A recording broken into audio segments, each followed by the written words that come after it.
Hey, what's going on? This is the State of the Saints podcast. My name is TJ Jones, and this is the podcast where we focus on the New Orleans Saints. Well, it's week 6, and you know what that means. That means that the New Orleans Saints have a bye. That's right, the New Orleans Saints, after they put a beat down on the Washington Redskins, they got week 6 off. So instead of us really truly focusing on the Saints on this podcast edition, we're going to focus a little bit on some of the rivals that the Saints have. I'm talking about the teams in the NFC South, some of the teams that could threaten the Saints' NFC South title hopes. And I'm just going to be honest. I know I'm going to sound like a homer, but I don't see a team in the NFC South that can challenge the Saints. I really don't. I don't see a team that can actually challenge the Saints for the NFC South title. When you look at the Tampa Bay Buccaneers and the Atlanta Falcons and the Carolina Panthers, I looked at all three of these teams this Sunday. I watched the games and I tried to be objective as I can because even though I love my New Orleans Saints, I try to be as realistic as I possibly can. If I feel like a team is a threat to the New Orleans Saints, I come on here and I tell you, I say that team right there can give the Saints all they can handle. Like the Los Angeles Rams. I mean, that's no secret. The Saints are going to be facing them in a couple weeks, and that is going to be a really, really big game, a really tough game for the black and gold. But looking around the NFC South and what I've seen this week in week 6, I am not afraid of any of these teams as a fan. I looked at the game, the Tampa Bay Buccaneers taking on the Atlanta Falcons, and this was a must-win for the Atlanta Falcons. They had to win this game. Forget about all of this stuff about them being decimated by injuries. We know about Keanu Neal, the safety. He's out for the season. We know about Deion Jones, Debo Jones. He's on IR. Look, we know about Tack McKinley. All of these guys been hurt. Grady Jarrett, so on and so forth. But they had to overcome it. They took on the Tampa Bay Buccaneers today. And that game was an arena football game. I mean, there was absolutely no defense. As a matter of fact, there's an APB out right now for both of these teams' defense because they didn't play any defense whatsoever. The Atlanta Falcons knock off the Tampa Bay Buccaneers by a score of 34-29. But that's a good thing. That's a good thing for Saints fans because we lost to the Tampa Bay Buccaneers and we beat the Atlanta Falcons. So that is a very, very good thing for us. That means that we have a one-game lead, a full one-game lead in NFC South. And looking at some of these stats, I give it to y'all, man. We look at Jameis Winston, 395 yards passing. He was 30 of 41. I mean, that's pretty respectable, but he also had 2 turnovers. And I'm just going to say this. I think it's time that we be real about Jameis Winston. Jameis Winston is a borderline bust. And I'm just going to be honest with you, man. I am not impressed with Jameis Winston at all, whatsoever. The 2 turnovers that he gave up on today against the Atlanta Falcons, he threw them in the red zone. And honestly, ever since he's been a quarterback at Florida State, he has been turning the ball over. He has been turning the ball over in college.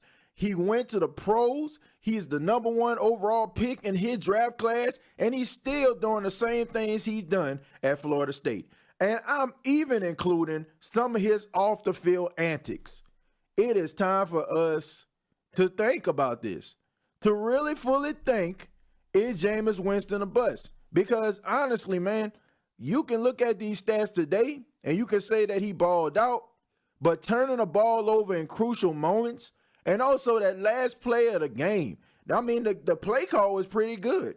The score was 34-29, and the Tampa Bay Buccaneers needed a touchdown in order to win the game. So the Atlanta Falcons were playing their prevent defense. They even had Julio Jones on the field. So he goes back to pass. I'm talking Jameis Winston. And he does a quarterback sneak. He does a quarterback sneak, and when he gets close to the goal line, he throws the ball backwards. Because of course, if you throw the ball backwards, that means that the ball is still alive. His teammate caught the ball and tried to bring the ball forward, gives it to Jameis Winston, and all Jameis Winston has to do is throw the ball behind himself to Deshaun Jackson. And if he would have threw a decent pass to Deshaun Jackson, that might have been a miracle play in order for them to win the game. But it didn't happen because Jameis Winston could not complete the ball to Deshaun Jackson the way that he should. Jameis Winston is a bust to me.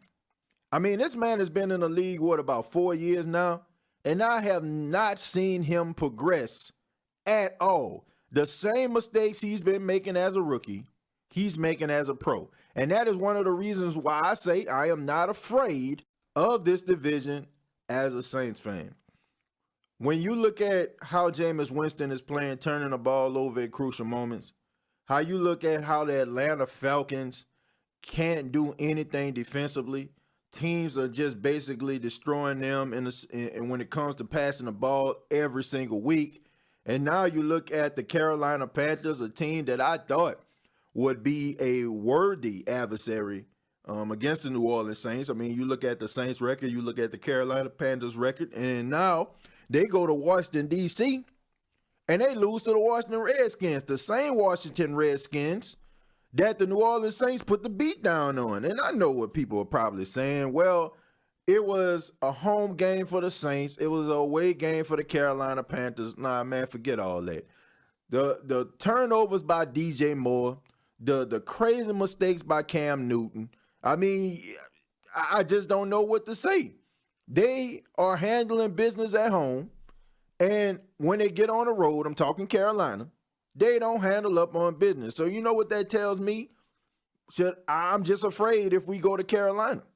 Because if they go to the Superdome, the same thing that happened to them in Washington is the same thing that's going to happen to them in New Orleans. I mean, I'm just being honest about this. The New Orleans Saints basically, to me, control their own destiny. Now, it is murderous row for the New Orleans Saints when they get back from this bye.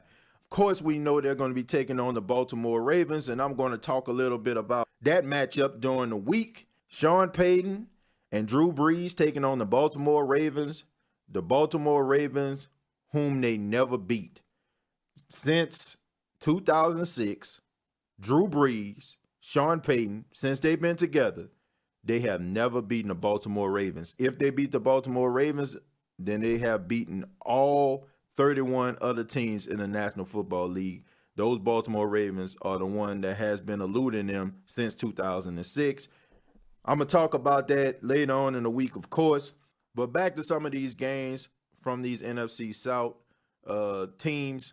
Carolina Panthers, not impressed. Atlanta Falcons, you finally get a win, but I'm not impressed. It was a home game.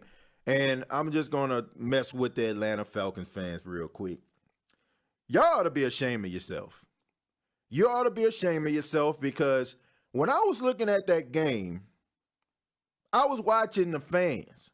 I was watching the stands. And when I say there was nobody in the stands watching your team, the Atlanta Falcons, I mean, nobody was in the stands. And that shows me right there that I'm questioning the loyalty of the Atlanta Falcon fan. Because I'm going to be honest with you. I have never in my life, I grew up in New Orleans, raised in New Orleans.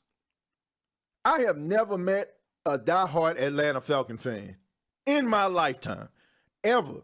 The only time I seen Atlanta Falcon faithful fans, quote unquote, is when they had their Super Bowl run.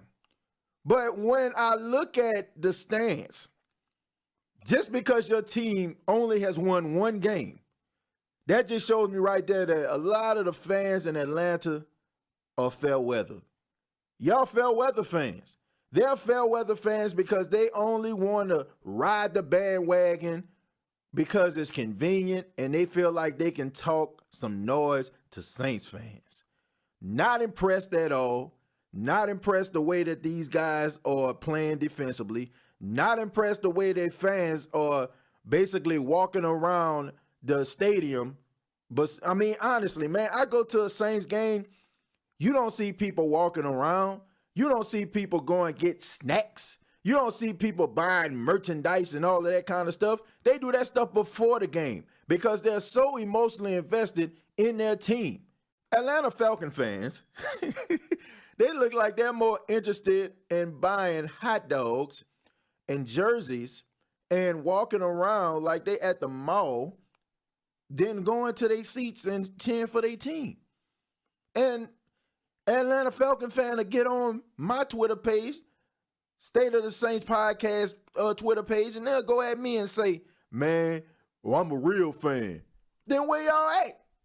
It was quiet up in there, man. Y'all were winning that game. They came out with a 21-6 lead real quick on the Tampa Bay Buccaneers, and you can still hear a pin drop in that stadium.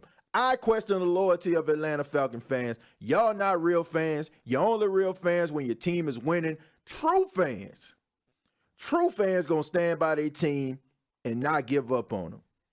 I mean, think about the Cleveland Browns fans. I mean, those are fans that I can get down with. These people threw a parade because they were 0-16. And they packed the streets. And they didn't win a game. Atlanta Falcon fans, y'all ought to be ashamed of yourself.